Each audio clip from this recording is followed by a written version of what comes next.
Halo guys, jadi saya Sisilia.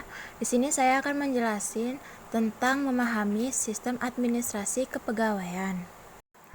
Jadi di sini ada sistem kepegawaian negara. Sistem kepegawaian negara terdiri dari 3 sistem. Yang pertama itu ada integrated system. Integrated system atau sistem yang terintegrasi merupakan sistem kepegawaian yang tersentralisasi dilakukan oleh pemerintah pusat. Contohnya NISN. Yang kedua itu ada separated system. Separated system atau sistem yang terpisah merupakan sistem kepegawaian yang seluruh kegiatan administrasi kepegawaiannya dilakukan oleh pemerintah daerah. Contohnya anggaran pendapatan desa. Lalu yang ketiga itu ada unified system. Unified system atau sistem kesatuan merupakan suatu sistem kepegawaian ketika manajemen kepegawaian dilakukan oleh suatu lembaga di tingkat nasional yang khusus dibentuk untuk keperluan itu. Contohnya KPU, dibentuk khusus untuk pemilihan umum. Lalu yang kedua itu ada memahami sistem administrasi kepegawaian. Yang pertama itu ada spoil system. Dalam sistem ini, pengangkatan pegawai sesuai keanggotaan partai, jabatan-jabatan penting diberikan kepada rekan partai dengan tujuan mendapatkan kerjasama yang baik untuk meningkatkan prestasi. Yang kedua itu ada nepotism system. Pengangkatan pegawai dalam sistem ini didasarkan atas hubungan kerabat, keluarga, atau saudara. Contohnya, seorang direktur ingin mencari sekretaris, kebetulan ada 2 pelamar, yang satu dari keluarga dan yang satu dari luar. Lalu yang ketiga itu ada patronage system. Dalam sistem ini, pengangkatan pegawai didasarkan atas keinginan untuk membantu orang tersebut.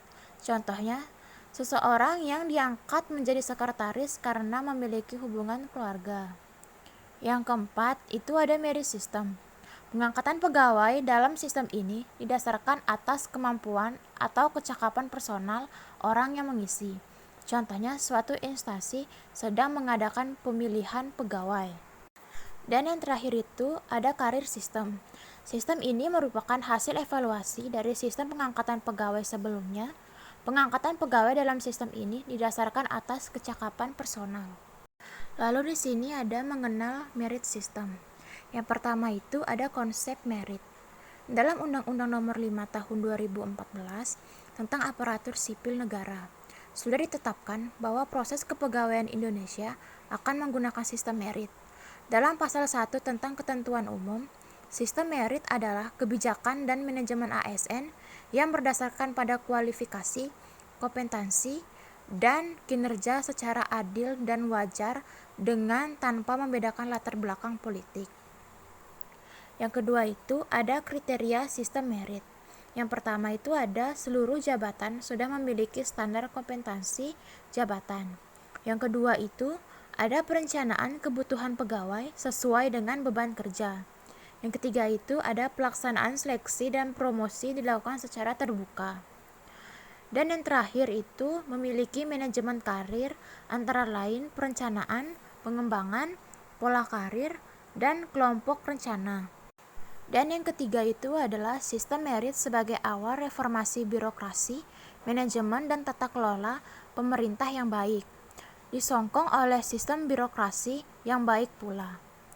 Bagi pemerintah Indonesia, sistem merit adalah sistem pemerintahan terbaik untuk mendukung reformasi birokrasi. Tata kelola kepegawaian Indonesia awalnya menekankan pada hak dan kewajiban individu pegawai. Kini pemerintah melalui undang-undangnya akan mulai mengubah tata kelola kepegawaian dengan sistem merit. Jadi di sini saya mencantumkan hasil ulangan kemarin. Yang pertama itu adalah perbedaan merit system dan patronage system. Yang kedua itu adalah perbedaan separated system dan unified system. Dan yang ketiga adalah sebutkan 4 contoh pejabat negara. Sekian dari saya. Thank you for Dan yang watching. keempat adalah